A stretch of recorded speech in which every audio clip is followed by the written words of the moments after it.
that happened in 1948.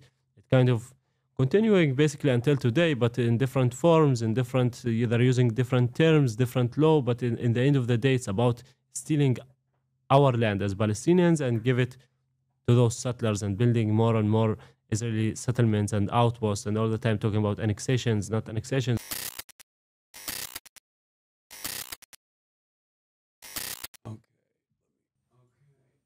On. All right. Go ahead. All right, ladies and gentlemen, we have some very special guests here today.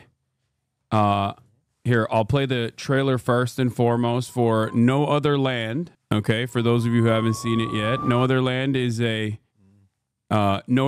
documentary. Here, let's just start off with this real quick. This was the Berlin Air trailer, and then we'll.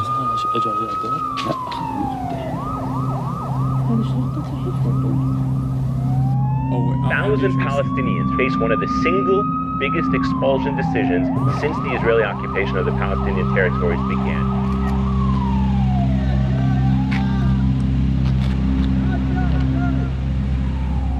هاي قصة عن القوة. أنا اسمي باسل. مسافر يطا هي المكان اللي كبرت فيه. بداية تصويري هي بداية نهايتنا. جرافات؟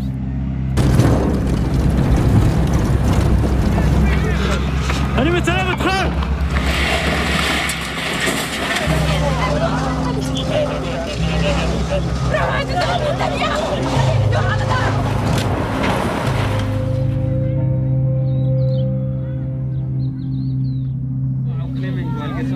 شوف ايش؟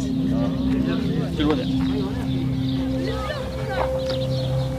48 لا يهودي عندكم اياه والله في صوت بيطلع يعني مش ناس قاعدين يعني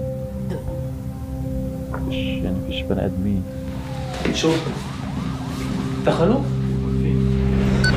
This is what's happening in my village now. Soldiers are everywhere.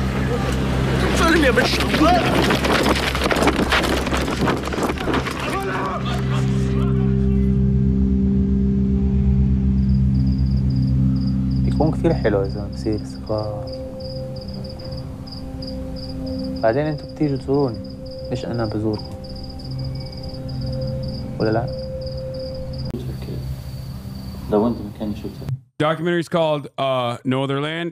We are joined by Hamdan Bilal and Bassel Adra, the filmmakers, and it is nominated for Best Documentary at the Oscars tomorrow. Thank you guys for taking some time out to come and join us on the broadcast. I've had Motaz Zaiza in the past before as well. When did you guys get in? Thank you for having us. Pleasure. We arrived in LA yesterday. Okay. How do you like it so far? Looks beautiful. We like it. That's it. Okay. Beautiful is not something I've ever heard people say about Los Angeles, so that's cool. You're gonna have to get close to the microphone as well, by the way, just so you know.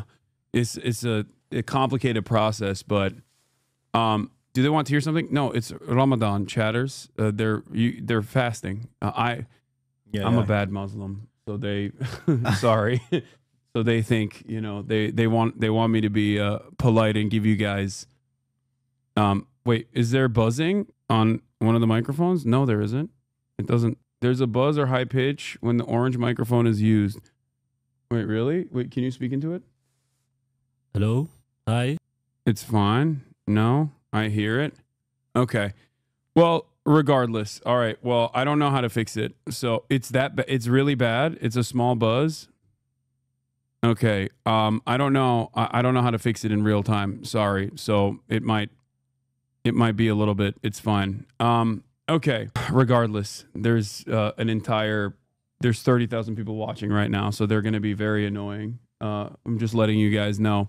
But yeah, like I said, thank you so much for coming. And so let's talk about how this initially started. Like, what led you to film some of these experiences as growing up in occupied Palestinian territory in the West Bank? Yeah, so we both coming from a small community called Masafir Yatta in the southern occupied West Bank. It's for those who don't know, Area C, which is fully controlled by the Israeli military forces. They control everything about our life, and there they are all the time trying, not trying, but actually stealing our land to build more and more of illegal settlements and outposts, bringing in Jewish settlers from all over the world to live in it, while they are since decades and still persist, trying to destroy and destroying a big part of our homes and communities in order to force us leave our homeland. So we basically grow up in this horrific situation where every day we have to suffer from the occupation, and every day we have to witness something from this brutal occupation, reminding us that we are living a normal life and we are under this situation that nobody in the world like stopping it from going on. So when we became teenagers, we started to hold cameras in our hands and run in the field, in our homes, in our villages, with our neighbors, with the shepherds, with the school students, filming what these crimes going on the ground from settlers and from soldiers. And basically, it began. We didn't have an idea of making a movie. We just like wanted the people to know that we exist in this part of land. We want people to see what's actually happening to our life, because every time there is bulldozers entering our community, destroying homes and properties, and leave, you know, it's not even interested for journalists, for the people. It's became a routine of our life. While for us, it's not a routine. It's a new suffering. It's a new family who losing their home and their structure, their shelters. And all of the time, we have been looking for different ways how we can make this footage and this evidence that we are taking on the ground seen by the world. And we wanted people to care about us, about what's happening. So we used sometimes social media. We have written articles about what's happening. And 5 years ago, we have been joined by other 2 Israeli journalists, activists, who came to Masafir Yatta for the first time, wanted to write also about what's going on.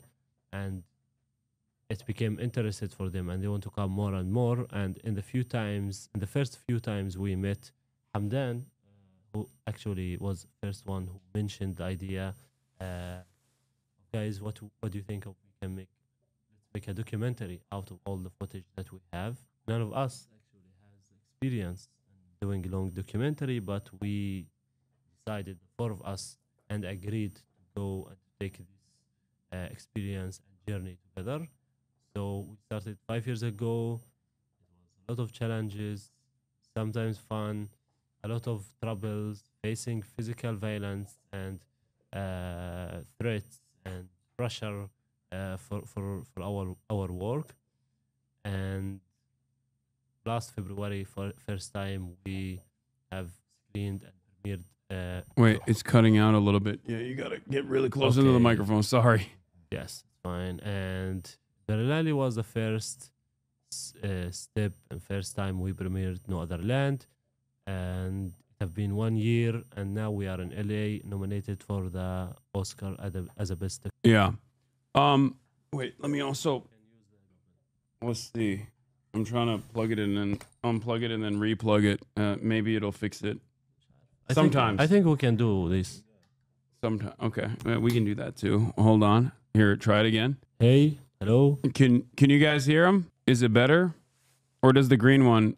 The green one works. No, it's not better. It's fixed. Okay. The green one sounds good. All right, you know what? Let's just do that. Let's just use one mic. Oh, okay. Sorry, this is not the most professional setup, if I'm being real, unfortunately. Hold on. I think that's the second one. So, here, test it by speaking to it. Hi, hello. Oh, okay, yeah, it should be. All right, we're good. We're good. All right, we're not going to use the second microphone. Okay, so a couple questions. So Americans are not very knowledgeable about what's going on in Gaza, let alone the West Bank. They don't even know that these are both Palestinian territories that are occupied by Israel as a belligerent occupier. Do you want to explain to them what the differences are? Between Gaza and the West Bank, yeah. Well, the differences between Gaza and the West Bank, Israel has occupied Gaza, West Bank, East Jerusalem, and part of Jordan, Egypt, Syria, Lebanon in 1967, and then there was sort of agreements with Jordan, Egypt, where they returned their land back, and Israel still occupying part of Lebanon land and Syrian land, also in Palestine, Gaza, East Jerusalem, and the West Bank.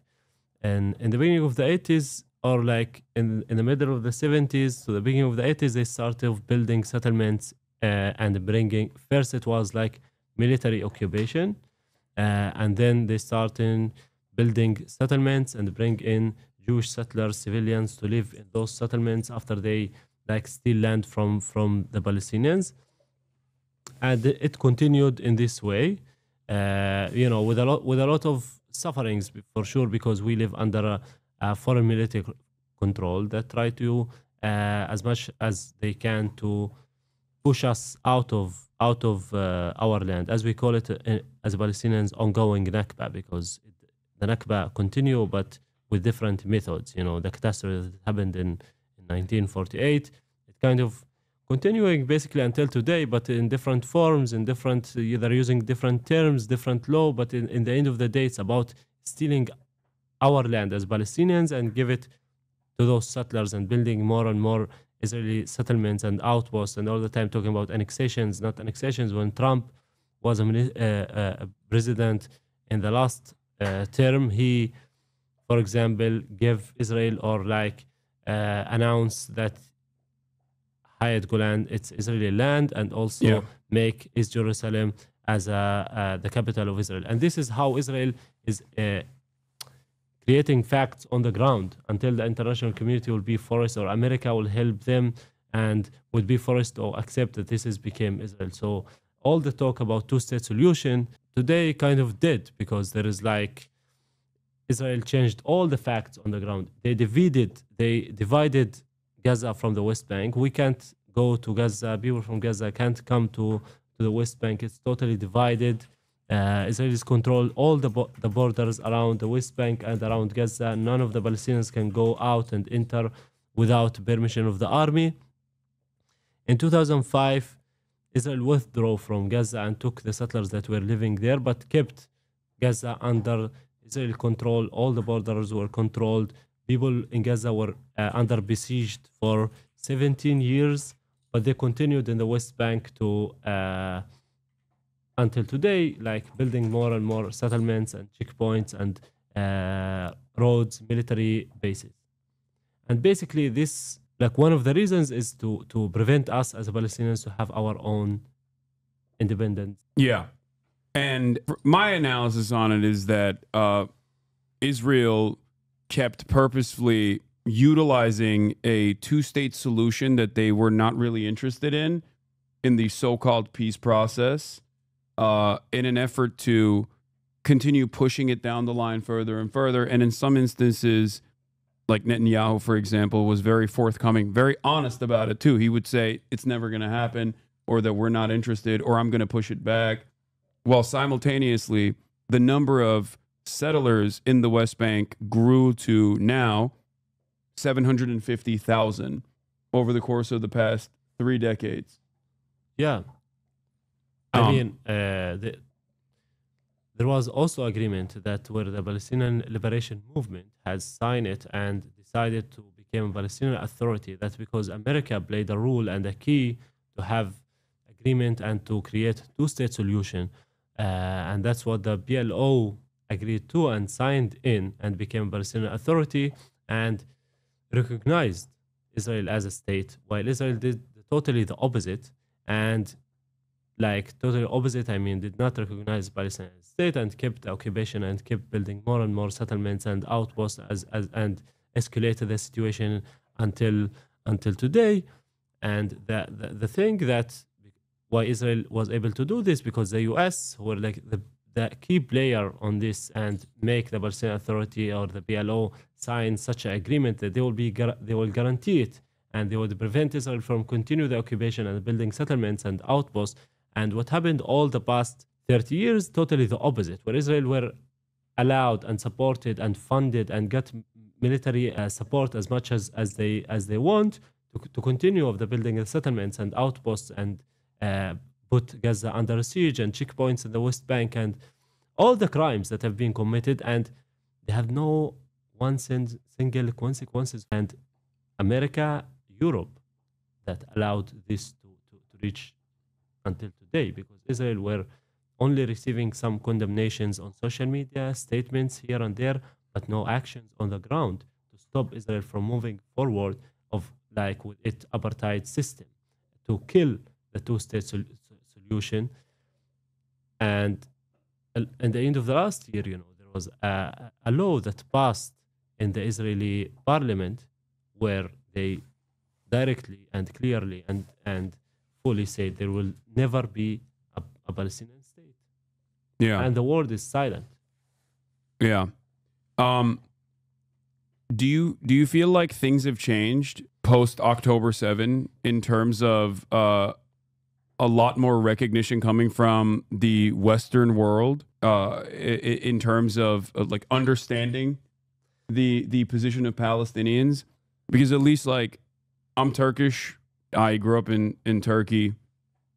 I've always, it's a little bit different from my upbringing. So because I always knew what was going on, but over the past 10 years, as a political commentator, I have always been pro-Palestinian emancipation, pro-Palestine, but I never saw this level of support from everyday citizens in the Western world.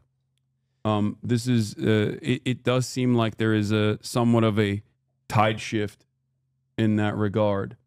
Do you also feel that way, or we definitely feel it, and we see it. The Palestinians were like seeing all the students who are protesting and feel that there are people who cares about them. The protest in the street and the campus in Europe as well, and the street, the people, there was a wave of support, and it continued, I guess, until today in some of the countries. There was even European countries who was brave enough, like Spain and Norway and different other countries that recognize the state of Palestine. But we ask ourselves as well, that does this support that we are gaining today in the public opinion worth the price that the Palestinians paid in Gaza? I mean, this is an important question to ask ourselves. Yeah, the Palestinians like paid very, very high price. We're talking about tens of thousands of people who were like slaughtered, and almost 70% to 80% of Gaza is flattened, and there is like a chance that the war will start again, and I wish not. So you say yes, there is like in the public opinion a support to the Palestinians, but unfortunately in the government they keep the same support to Israel and using the veto here in the US, giving weapons and money, and in the the major European governments and countries. Hold on, I'm gonna just change your noise gate real quick so that they can hear you, because it keeps cutting out. 1 second. Chatters they're congratulating you for your award on the documentary, or the nomination for the documentary as well. 1 second. Okay, it should be fine now. Going forward, they'll just hear everything that you say, won't cut out, and hopefully people won't get annoyed. Okay, so today we're also raising money for the No Other Land Rebuilding Alliance fundraiser. Do you want to talk about that a little bit as well? Here. Hi, everyone. My name is Adam Ramadan. I'm the Deputy Director for Rebuilding Alliance. I guess some background on Rebuilding Alliance. We've been working in Palestine and Gaza and the West Bank for over 20 years now. The founder and executive director, Donna Baranski-Walker, started Rebuilding Alliance to rebuild the house that Rachel Corrie was murdered protecting, the Nasrallah's house in Gaza. And she was actually successful in rebuilding their house in Gaza. Unfortunately, that house has been demolished this past war since October 7th. So, that's just more reason for us to continue our efforts and do what we're doing best. To talk more about the work we do in Gaza, we have over 20 kitchens. We're feeding over 70,000 people a day. That was in partnership with the World Food Program. Unfortunately, that contract is coming to an end. So we have to take, all the financial responsibility to ensure that these kitchens are still running. So that's one of the reasons why we started this fundraiser. We also do, we have different educational programs. We have pop-up temporary, like as they call them in Gaza, temporary learning spaces since there are no schools.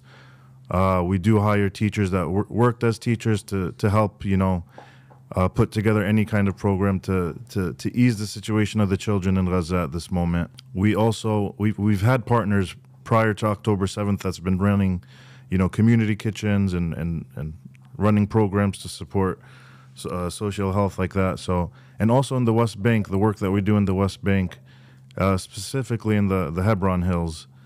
We have social workers there that do activities for young children that are traumatized from the experiences they've, had with the IDF and the Israeli soldiers. We also one of the biggest aspects of our work is we do congressional trips to the West Bank. So we actually take members of Congress to Palestine, and we let them go through the experience of what a Palestinian would go through every single day. So that's just a quick overview of the work that we do. We're excited to help Basil and Hamdan and their family with the visa to come here to the States to hopefully celebrate their victory and winning the Oscars tomorrow. Hopefully. Yeah, hopefully. Can you elaborate on that? On the difficulties of such a thing, because I think a lot of people don't understand, like, it's not very easy for Palestinians from the West Bank to be able to travel freely, and as far as I understand, there's also issues with even returning once you leave the West Bank. Yeah. Israel has so much control over this territory that it legally occupies that there have been instances, for example, where American congresspersons have been barred from entering the West Bank to visit their family members, like Rashida Tlaib is one of the famous examples of the level of power and influence that Israel has over the lives of Palestinians, but also even the lives of Americans. Is there, like, do you want to go through that a little bit? I mean, there's no secret. We're a registered nonprofit. We follow all the laws and rules and the regulations that are set forth in the U.S. and abroad. So we do our best to follow the procedures and regulations that are put forth for us to follow. There's no secret. There's no magic to it. It's just a matter of following what they have. Whatever they put forward works. So there's no reason to go around it or make it more complicated. So that's what we do. We follow the process and trust that it'll work. Yeah. One of the questions I wanted to ask you was about your day-to-day experiences with the Israeli occupying force. Like, if you could give if you could elaborate on your personal experiences of, like, how the Israeli occupying forces will restrict your travel, for example, things that people might not be aware of. Yeah, in terms of borders, we know, like, all borders between Jordanian River to the Mediterranean Sea are controlled by the Israeli forces. Palestinians doesn't control any type of border, like to go to travel outside or to come back to their homes. Everything is controlled by the Israeli soldiers. So yeah, a lot of Palestinians are banned also to travel outside. And the millions of Palestinian refugees that have lost their homes and have been, like, ethnically cleansed in the Nakba or in the 67 are not allowed to go back to their homes until today. In the day-to-day life under the occupation, like, I would say the best example, people watch No Other Land, and Sadly, until now, we don't have a distribution in the US. We had me and my friend Hamdan and colleague in this work put so much efforts and take so much risks on our life, on our homes, to document this evidence, to find out that distributors in the US doesn't want to take one step of courage to take such a movie and to show to the people. And the people in the US must know what's happening, because their countries is a key player. Their money actually is doing what is doing to us, and they should know what's going on with their money on our life.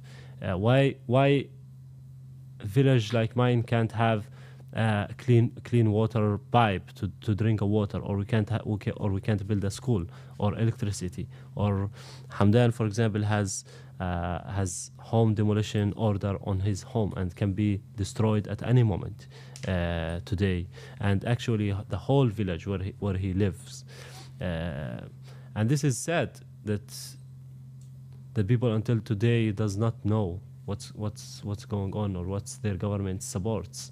And for that, we come with this movie. We're doing tours. We're bringing it to theaters, and hopefully distributors in the US will take it and show it to the people. Yeah, No Other Land does not have a U.S. distributor, but is still the year's highest-grossing Oscar-nominated documentary. Back in February, or I guess a couple days ago, $420,000. Also, briefly, I do want to say we are now. Wait, we might have actually broken the website. Oh, we're at. We've passed the $25,000 goal, by the way, for No Other Land Rebuilding Alliance fundraiser. So, good job, chatters. Thanks for the support. Of course. Yeah, thank you. Yeah, I mean it's not. It's nothing basically in terms of the endless cruelty that I think the American government and our tax dollars subject Palestinians to, but everyone here tries to help to the best of their ability, Anyway, aside from, I wanted to talk about like your day-to-day experiences. Aside from the destruction of the villages, a lack of access to clean water supply, and things of that nature that are gross human rights violations.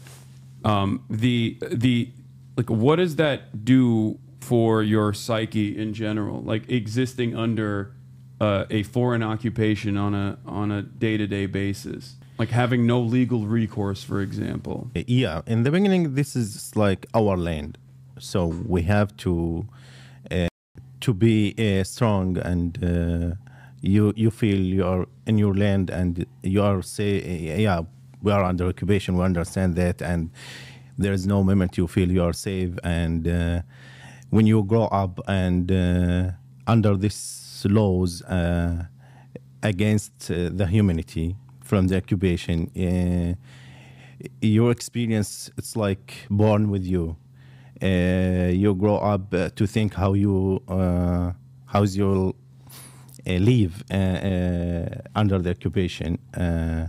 And also, when you got the experience from what you see, like me, I saw the first demolition for my house, I was 7 years old. So when you ask about the experience and what you did like a kid, when you saw your house demolition and destroyed, I can't explain that moment.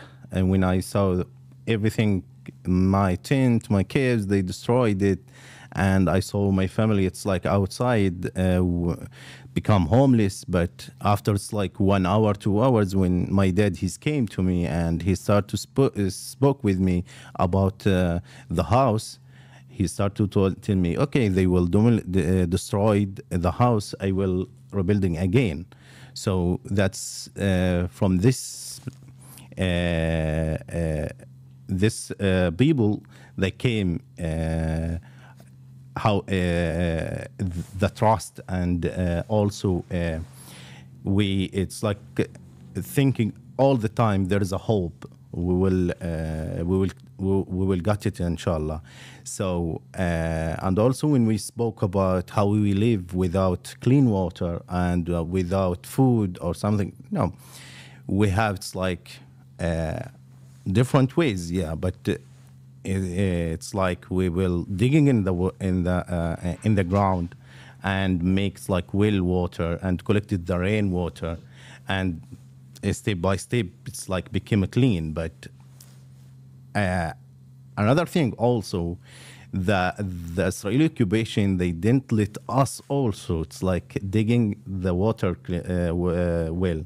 So but we will never, for me, I grew up whole my life. I didn't see the Palestinian people, they are give up. So they continue. They destroyed my village like 7 times, and then we're building again. So that's give you it's like early experience. Yeah.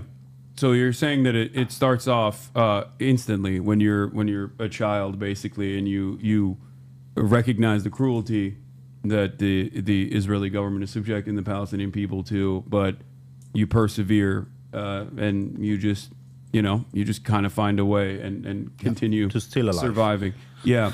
Some of the things that I have read about on the matter is the systematic destruction, and also the ways in which like even collecting rainwater is seen as like inappropriate, and oftentimes by the Israeli government. Like they'll break the water towers as well from time to time. Is that true? Yeah.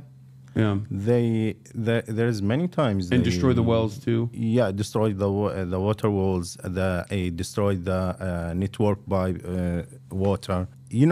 Everything you do, you will it's like try to do it in Masafir Yatta. Okay, it's like already they came and destroyed it. So and also they changed it's like many laws. Okay, I spoke to like Israeli laws, the occupation laws, to be it's like that's illegal when they destroyed your house. Okay, they start. I will. It's like let us spoke about the ordered demolitions. In the beginning, you have it's like when they give you the order demolition for your house, or you have 2 weeks to go to the court and make a case against this, but they change it now. It's becomes like 96 hours, and 96 hours they came on Wednesday. Example, they give you the orders, and there is just like a holiday 2 days, and then you don't have the time to prepare your papers or something like this. So and then they came, destroyed it.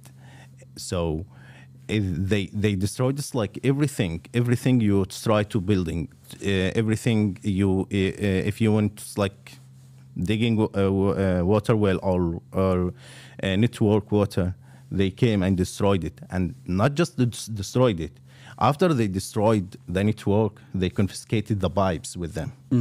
You can imagine like this moment when you saw like these people who they destroyed the network and then they take it with them. They didn't give you it's like one opportunity to fix it again. Yeah. It's virtually impossible for Palestinians to get construction permits. From what I understand, it's about like 98% of the construction permits that Palestinians apply for in terms of building wells or any sort of like water supply is denied, rejected by the Israeli government. Yeah, this number was before this government, I think, the 98%, and now it's for sure 100% that we are declined to apply any, or if we apply, it's declined. The thing is, as I said, it's like an occupation that does want to steal our land. So now they're weaponizing, not just now, but they always have been weaponizing the law itself against us to make us existing on our land illegal.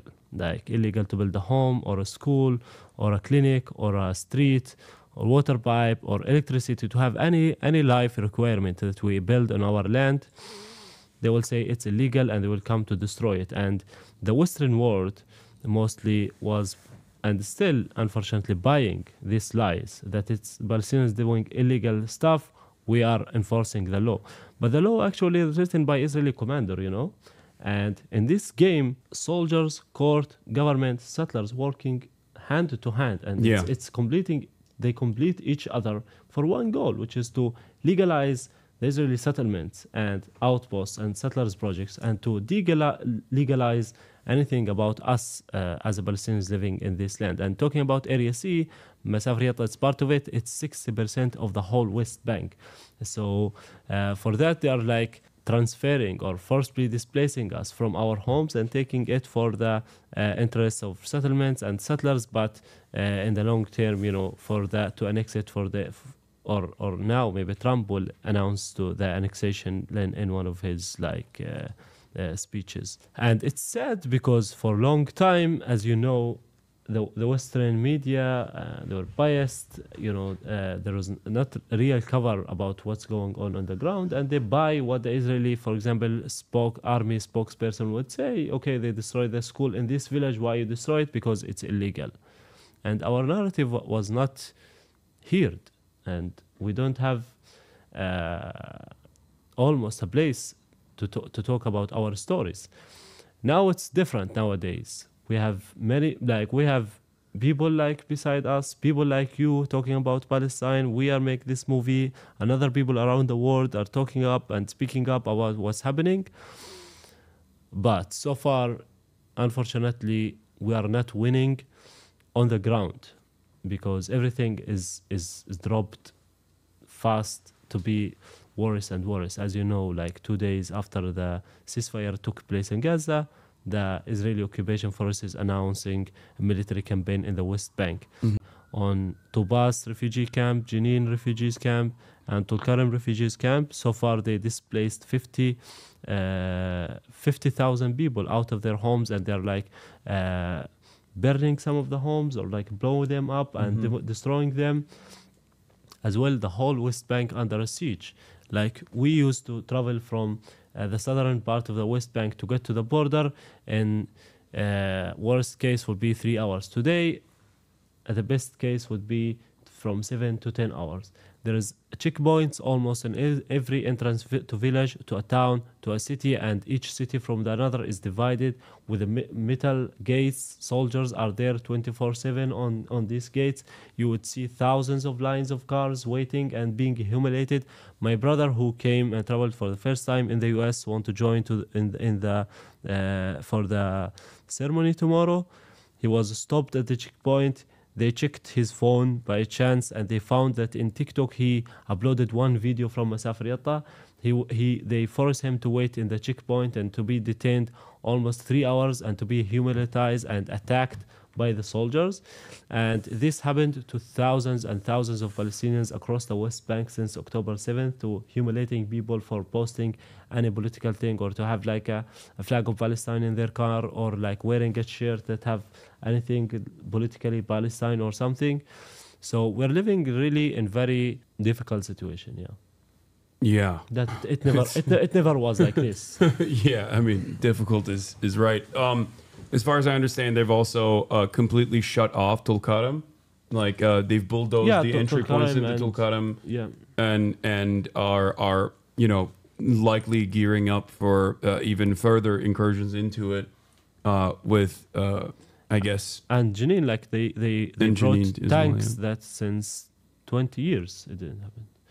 And the other day, you have Netanyahu, the Israeli prime minister, going into Tulkarem with the Israeli soldiers, and he sat in a house where the family were like displaced.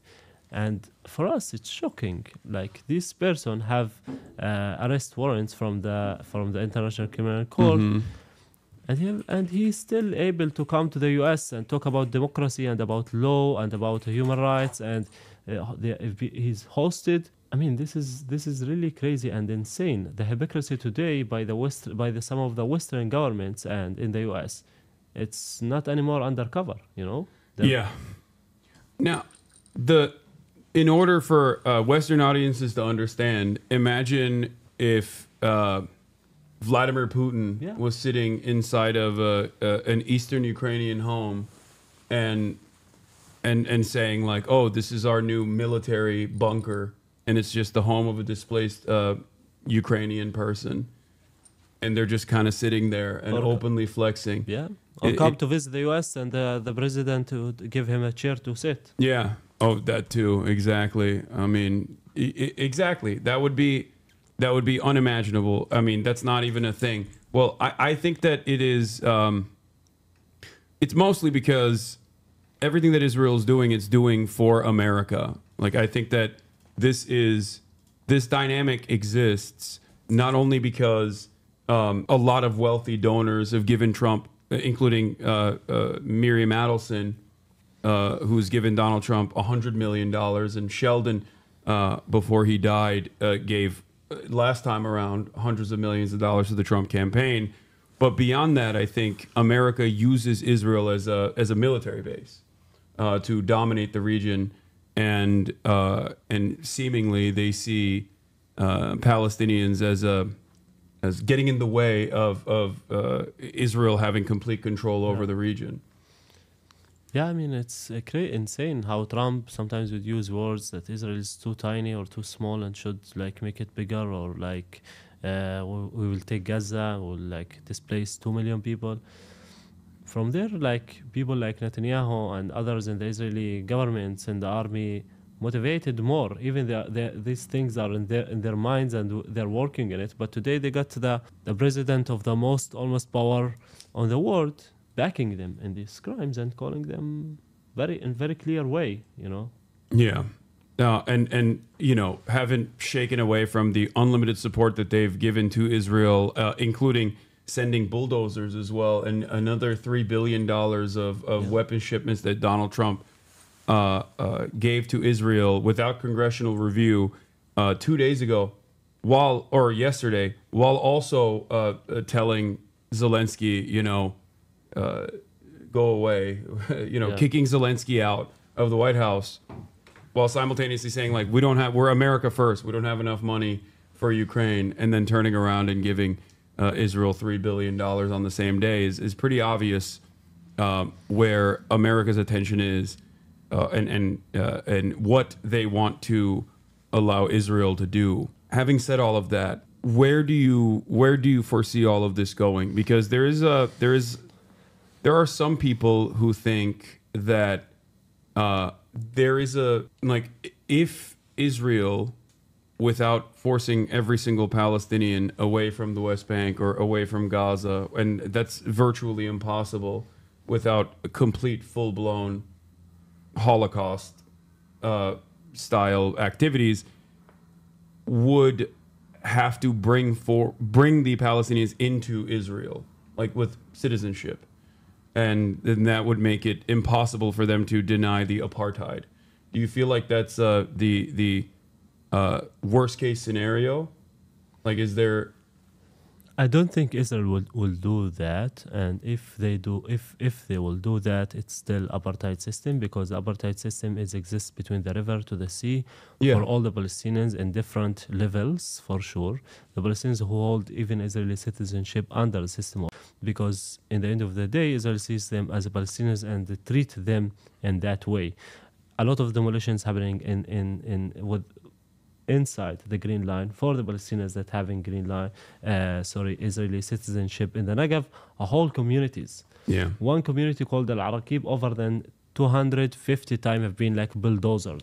And those are Palestinians with Israeli citizenship. But you would never ever see Israel doing this to Israeli kibbutz or settlement or whatever you want to call it, to bulldozer it or to kick like Jewish people out of it and to destroy their homes and then replace those villages with Palestinians. Exactly. That would never happen. So it's Oh, also we've reached double the amount on the fundraiser. It's now at $50,000 as of now for the No Other Land Rebuilding Alliance fundraiser. So congratulations, chat. Good job.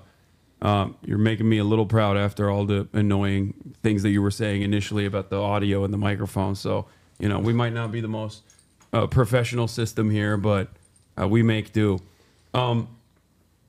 So You don't have to answer this if you don't want to, but would you be willing to explain to a Western audience like what the dynamic between the Palestinian Authority and the Palestinian people are?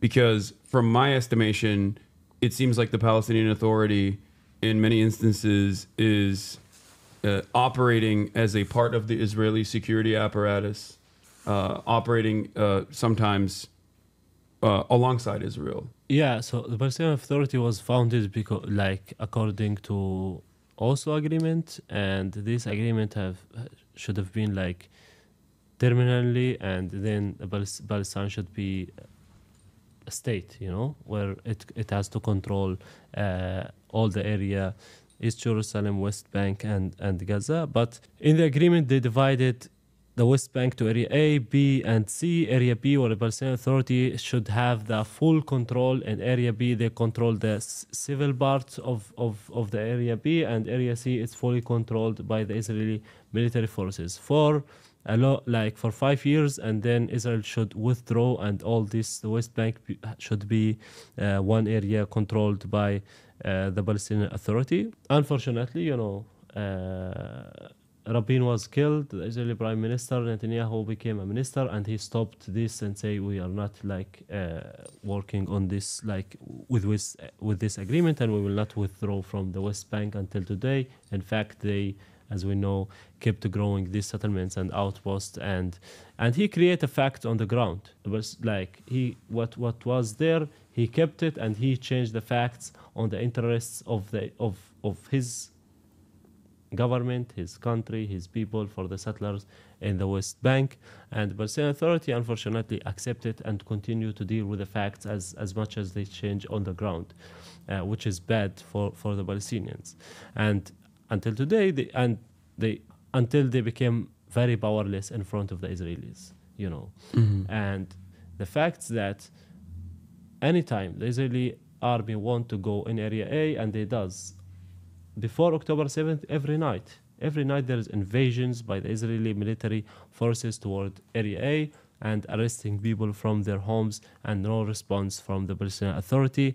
In fact, according to Oslo agreement, they don't have to show up when the Israeli military are in the streets in Area A. They have to be in their offices. Yeah. And this is how it kept go on, the situation. Unfortunately, they start to say recently, before 2 months almost, that they want to protect the West Bank, so the same thing doesn't happen like Israel is doing in Gaza, and they start to blame the Palestinian fighters in the refugees camps. So the Israeli Palestinian authorities start to go, who have a legal right, for the record, in like the Jenin brigades, and he's not saying that, I'm saying that for the record, but they have a legal right under international law to engage in armed resistance against a foreign occupier, a belligerent occupier. That is like technically legal. What Israel is doing, everything Israel is doing in the West Bank is completely illegal. There is not a single thing that Israel does in the West Bank that is legal. It is entirely illegal. Not only is it morally repugnant, abhorrent, but it's also completely illegal. Whereas resisting against that is complete no mistake. Yeah, so they start arrest people, and a bunch of people have been killed as well by the Palestinian Authority security. And even though they did this 2 days after the ceasefire took place in Gaza, Israel invaded the West Bank and almost doing the same thing as they were doing in Gaza. And for sure, since the invasion started, which is 2 days after the ceasefire in Gaza, the Palestinian Authority withdrew to give, like, the place is now under this Israeli military campaign. Yeah. So aside from the additional, like the almost Gazification of West Bank in terms of Israeli military action, how do you feel about, I mean, do you feel like putting yourself out there in this way, do you fear that you might suffer repercussions from the Israeli government? Well, I suffered I was physically different times, not just me, but other activists on the ground, like have been subject of physical attacks for holding camera and filming what's going on. My family was different times subject of physical attacks, arrests for me, for my father. Our homes have been invaded several times. They came sometimes particularly to confiscate cameras from our homes that we used to film in the field. Also, there was media campaigns against me by Israeli mainstream and on social media. Yeah, I am fear, but it's What do they say? And there was like, I can tell you the story. In 2021, there was a first like kind of big pogrom by Israeli settlers against a small village next to our village. Almost from 60 to 80 masked Israeli settlers with sticks, with rifles, with dogs, with like they have almost everything, and they start to go home after home in that village, smashing windows, doors, properties, attacking people and cars, anything they could. They were stabbing water tanks, the tires of like their cars and tractors, and smashing the vehicles in the community. The Israeli army were backing them, shooting at any Palestinians try to react to protect themselves. It's a scenes that in my life were the first time to see them, and I was able to film for a while, like 3 to 4 minutes, as if I can remember, before at least 10 settlers start to chase me to try to take the camera and throwing stones at me, and hardly I made it and I ran away.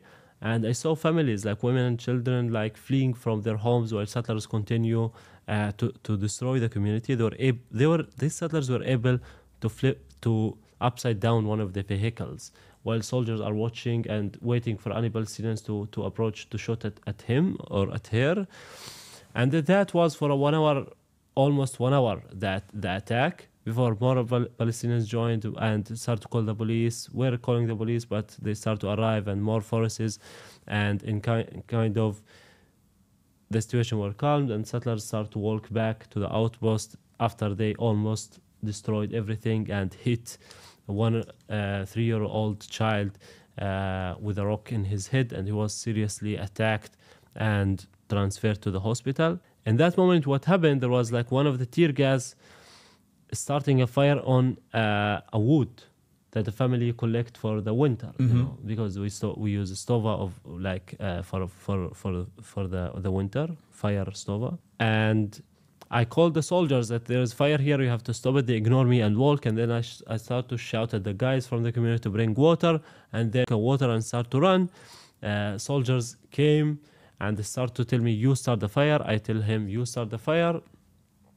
And after 1 week, because this pogrom and this attack with the video that I took was everywhere, and they couldn't lie about it. They couldn't deny it because it was everywhere in the media. A lot of journalists come and talk about what happened to this community. So 1 week after, this soldier that was telling me I start the fire, I'm telling him you start the fire, had a GoPro camera on his body, and he took this clip, passed it to the settlers. The settlers passed it to Channel 12 in Israel, which is mainstream media, and they said this activist Basel Adra started a fire on a Palestinian home to accuse the Jews of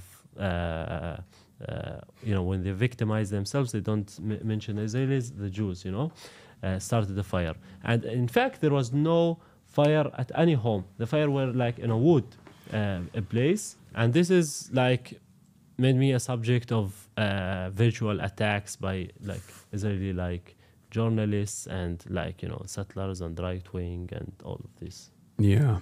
Oh no, I can't say how I feel. I can't be as honest as I want to in this moment, but I'm sorry that happened. That's, fairly commonplace across the board. Even, it's nothing in comparison to your experiences, but yes, if you do defend Palestinians and their humanity in any capacity, even in the Western world, regardless of your background, you could be a Christian, you could be Jewish in America, and they will still say you are a terrorist, you love terrorism, even though that is such a ridiculous thing to say in this dynamic, considering that the terror is America and Israel. Israel is the one that's doing the terrorism. Everything that you've described from your own personal experience and everything that we've read about, that humanitarian rights organizations work to unearth and to show to the rest of the world is indeed definitionally true terror, but it's being dished out by the United States of America and Israel, so it's never considered a terrorism, even when the ICC sees it as terrorism, even when the ICJ, the International Court of Justice, sees it as terrorism. So I have two questions. One, let's say this is a Western audience. Let's say that there are people who are in Israel, because I have Israeli fans as well. They're leftists, they're anti-Zionists, but if there was anything that you could say to someone living in Israel who is entertaining the notion of joining the IDF, what would you tell them? I don't know if I want to, if I am the right person to tell them, depending that the people going to the IDF, yeah, because for us they are they are the ones committing those things to us. So things are clear there on the ground. You know, it's not like I am here, I'm talking to you. When you are on the ground, you understand more and better, and the only reason you would continue doing so, what you are doing, is just if you are a racist, you know. Yeah. Because other people, normal people, would immediately understand that this is abnormal, this is unjust, and this is crimes. And unless you're a criminal and racist and support these things, you would be in that place, you know, supporting these crimes and be part of it. What do you think about people who have actually joined organizations like Breaking the Silence, for example, after doing tours on? All of these activists are our friends. You know, Yeah. we know them. We work together today, and we know all the Israeli left-wing activists, because they since long time until today they come to Masafer Yatta, and they we do all of that. Most of our activism together. Yeah. So let me ask you about that, actually, because Yuval Abraham played a role in this, in the making of this documentary. I've actually really admired his work for a long time at 972 Magazine, Local Calls, another one that does a lot of investigative reporting on all of the horrible things that the Israeli military is doing. Sometimes that even has the capacity to penetrate into the Western world. Ironically enough, from where I'm standing, when we look at Israeli news, even if it's Haaretz, which is not an anti-Zionist paper at all, or even if it's sometimes Ynet, or even sometimes Jerusalem Post, it's more honest than American media, because I feel like they don't feel the need they don't feel the need to make it seem like what Israel's doing is moral, because if your audience is already Israeli, they already have decided that Palestinians are not human and must be dominated. Whereas in the New York Times here in the United States of America, I think that they sanitize it. Because you're like, I think one of the reasons and big reasons, because it's funded by the US, and the US doesn't want to say that we're funding those things. Yeah, absolutely, for sure. It's predominantly funded by us, both our tax dollars, but also directly funded by American Christian groups. For example, there's the largest donors to the West Bank, specifically in settler operations, is the Christians United for Israel, CUFI. It's a evangelical Zionist group, and it is comprised entirely of Christians. It's funded entirely by Christians, and it's Christians like the guy Mike Huckabee that Donald Trump just put as in charge of the West Bank from the American perspective, that believe in these like insane biblical reasons as to why the entire region must be given to Jewish people so that they can trigger a rapture, and Jesus Christ will come back to earth in their estimation. It's truly psychotic. It's insane. Now, another question I have, I guess, is there are obviously Jewish Israelis who put their bodies on the line as well. Do you feel like that is given the ethno-supremacist values that Zionists have, or given the ethno-supremacist values that Israel has, do you feel like when there are Jewish activists side by side with you that there is less harm in general?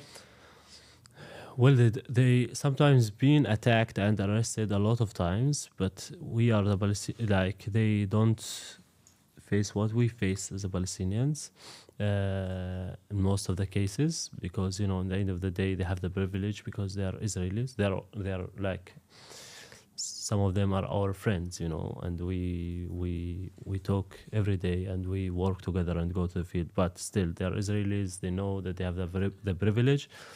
And not necessarily, they, like, in a lot of cases, there was Israeli activists, and still the harm would be the same. For example, in Beta, where American activists were shot in the head and killed, and there was other American activists, American activists, the Turkish American and Israeli activists who were side by side with her and the Palestinians, and still the same in Masafer Yatta.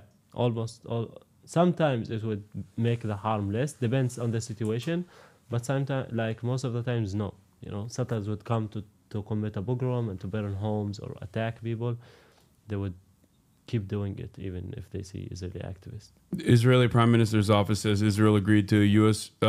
Proposal for extending the Gaza ceasefire in return for the release of hostages, but is claiming that Hamas is refusing. As of now, this just came out, which is, of course, a lie, and they have lied about this every step of the way. Yeah, they don't want to go to phase 2. They don't want to go to phase 2, but it's currently, it's Ramadan right now. In many instances, at least historically, Ramadan is a time for Israel to really escalate its violence in the West Bank specifically. And as a matter of fact, many of the instances where Hamas has retaliated have happened during this time frame. In Jerusalem, maybe you mean? What's up? That they escalate the situation in Jerusalem. You mean? In the Yes. At the Al-Aqsa Mosque specifically, Israel will come in, will refuse for people to even visit the Al-Aqsa Mosque, and then will sometimes commit a siege on the Al-Aqsa Mosque. I'm sure you can speak to that as well from your personal experience. And then even harm Palestinians, sometimes even killing Palestinians in the process. And then there will be retaliation that comes from the Gaza Strip. And then Israel will use that retaliation to go and bomb the Gaza Strip.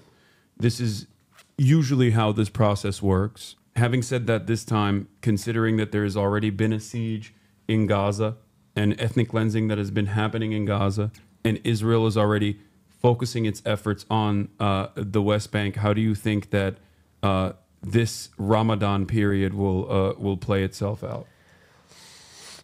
I think they still this year they have decided, I think, to prevent young people to attend to Al-Aqsa Mosque.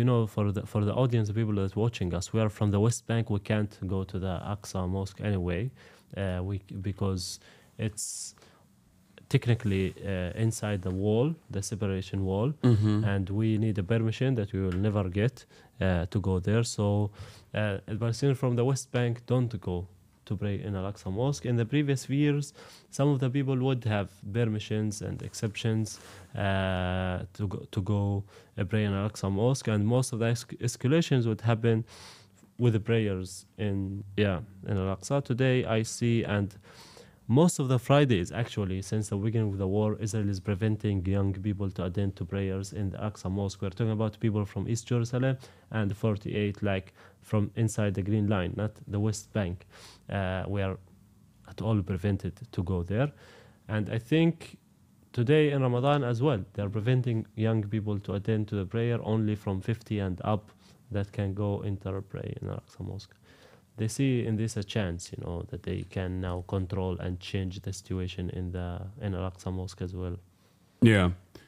Here, this is what I was talking about with respect to Israeli media versus American media, where Haaret says, Netanyahu stalls stage 2 and once again weaponizes Israel's grief. The inertia of stage 1 and the resultant dramatic change in the Israeli public mood will soon clash with the prime minister's plan to obfuscate and prevaricate. Their analysis also is still not necessarily speaking on the humanity of the Palestinians, but the anger that Israelis feel towards their own government.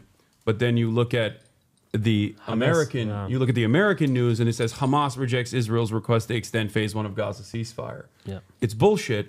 It's a lie. And when you say that it's a lie, people get mad at you. They say you're wrong. You're this shown also the cowardness of the American leaders when Biden set up a proposal and Hamas accepted, and then and Netanyahu rejected, and then the American government say, "Oh, Hamas rejecting it and refusing to negotiate." The Hamas saying, "No, we are accepting it," and now the same thing, a proposal by the Americans that has phase 1, phase 2, and phase 3. I think phase 1 ended, and Israel refusing to go to phase 2, and American media says Hamas is rejecting to go to the phase 2. When it's nothing to blame Netanyahu for. It's not the truth. In this country, you are not allowed to blame Netanyahu for anything. No. He's always right. No, of course. Yes. I mean, going back to this, of course, this image says it all, obviously. So what else? There's some other questions that I wanted to ask you before I let you guys go, because thank you so much for taking the time out to come here. And we're also close to tripling the goal, by the way, for Rebuilding Alliance fundraiser. We are now officially at 70. Holy moly, we are at, mashallah, we're at $73,419 raised. Thank you. Since you guys got here. Do they know about anti-BDS laws? Oh yeah, that's actually an interesting question. Do you know that it is in 34 or I think it might be 37 now. In 37 states in the United States of America, it is illegal to protest Israel. It's illegal to boycott. Obviously, BDS. Boycott, divestments, and sanctions. It's illegal. You can't get a job. If you want to get a job in Texas, for example, as a public school teacher, you have to sign a document that says you will never advocate for boycotts, you will never advocate for divestments, and you will never advocate for sanctions against the state of Israel. Yeah.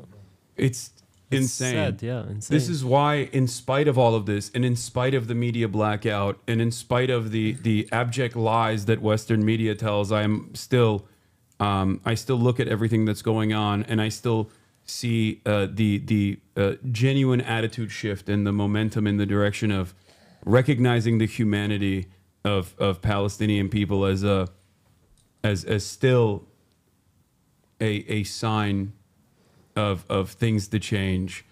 And especially on the other side, I think Israel is a pariah state, no matter what, going forward. Like our leaders, and I think in the Arab world and in Turkey as well, but in the Arab world, I think people understand this a little bit better, where the opinion of politicians and the government is very different than the opinion of the populations. Yeah. Where you look at Mohammed bin Salman, or you look at the Jordanian king participating in security cooperations with the Israeli state, whereas the Jordanian population, or even the Saudi population, I think have a very different attitude about the Israeli state. And I think that's kind of what's happening in the Western world right now as well, especially with younger generations, where they're recognizing this cold, hard truth that there is no real democracy in this process, and that regardless of how much you protest, that the American government is still going to give billions and billions of dollars to Israel, and that and I think that is inevitably going to create a contradiction that has to resolve, where one side's got to give, and I still am a firm believer that the side that will give is Western nations and Western governments that slowly but surely move away from the unconditional support they offer to Israel, especially as Israel has become this pariah state in the way that people receive it. I say Western world because the rest of the world knows what's up. Yeah. But, you know, Yeah. Western Europe is like one of the only places, and America is one of the only places where people have people have held this like loyalty to Israel. And they are the ones supporting Israel and backing it. And you Yeah. know, so for that we keep calling Europe and America because most of the Israeli power comes from here. Yeah. So let me ask you another thing. Do you foresee? Okay, this is the last question. I promise. Sure. Yeah. No. Do you foresee an attitude shift happening in Israel at all? This is a little bit of a tricky question. Do you think that there are more people, more activists that you have seen in at least the West Bank in terms of Jewish activists now? Post October 7th? I'm not like expert in talking about the Israeli society, but they shifted more to the right wing, you know. Yeah. Like October 7th make most of the Israeli shifting a lot to, you know, in any way most of the population didn't care about the occupation before that, and they were like, either they don't know or they don't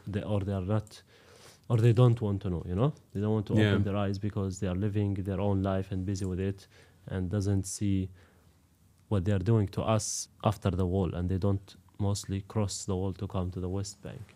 And I know that after October 7th, they more shifted to the right. Yeah, and I think, again, this is my opinion, not theirs, okay? I think that there were a lot of people that are liberal Zionists that were very critical about Israel occupying the West Bank. And I think that they recognize that kind of looks bad to the Western world, and that's the reason why they were so critical over it. Or maybe they truly did think that it was unacceptable, I guess. Or maybe they had a more serious approach to it, where they thought, you know, if you do this, then you make it impossible to have a two-state solution. And if there's no possibility for a two-state solution, the inevitability is a one-state solution, and we can't have that. We can't live side by side with the Palestinians. But regardless, I think a lot of those people after October 7 basically all dropped it completely, and they were like, no, you know, do what needs to be done. At least I did see that from a lot of the liberal Zionist accounts that I saw on Twitter of people that initially would do activism in the West Bank, turning around and now saying stuff like, no, we have to pummel Gaza, we have to do everything we can. So, okay, this is definitely the last question. This might be, you don't have to answer it. Okay. Gal Gadot is presenting the documentary award at the Oscars. Yeah. How does that work for you? To be honest, I don't know her much. I just heard from some people about this subject. I don't know if it's confirmed or not. Also, you don't have to respond to that. It's okay. You don't have to say anything. Okay. Also, you have plenty of experience, I think, just by living in the West Bank, talking to people who have served in the Israeli occupying force. So it won't be a unique experience in that regard, I guess. But this time you will, you know, stand side by side as we peers. don't know if we win. You know, that's another. Yeah, well, I'm rooting. Thank you. Hopefully. Is there anything that you want to tell our audience before I let you guys go? No, we just don't. Thank you, and thank the audience for listening to us, for having us here. It's a pleasure, and for helping us for sure. Yeah. Okay. Thank you. Speaking to the microphone. Ooh. I just want to give a shout out to Latino Muslim Unity for, you know, putting these two events together for Basil and Hamdan. We have a screening tonight, and also a post Oscar celebration dinner on Monday at Jackson Market. So we're looking forward to celebrate, you know, the nomination of this documentary with you guys. So, and we really appreciate everyone's support. So thank you guys. Hell yeah. Well, once again, thank you so much for coming on. Is there anything you want to say as well? Just I need to thank you, and thank you for the audience to hear us and host us, and that's it. Thank you so much. Yeah. Well, thank you for your bravery. What do you guys like? What are some of the things you enjoy hobby wise? Here in the just in the States or in general, like What do you do for fun aside from surviving? We don't know. We sometimes play cards. What else? I don't know. Just you It's play hard a little to bit. remember something. Sometimes football. Backgammon, yeah. tavla. I don't know what you. I don't know how you say it in what's Arabic. this? Yeah. No. Soccer, football. Soccer, and like cards. These things. Yeah. Okay, that's cool. Any TV? No. Addicted to phones. Oh, you watch TikTok? Not TikTok. No, social media mostly. Instagram. What do you do? and You're on things. Instagram? Yeah. Okay. Yeah. Who do you follow on Instagram? Who we follow? What kind of stuff do you follow on Instagram? I am addicted to politicians, so very hard to speak about other stuff. But yeah, some movies.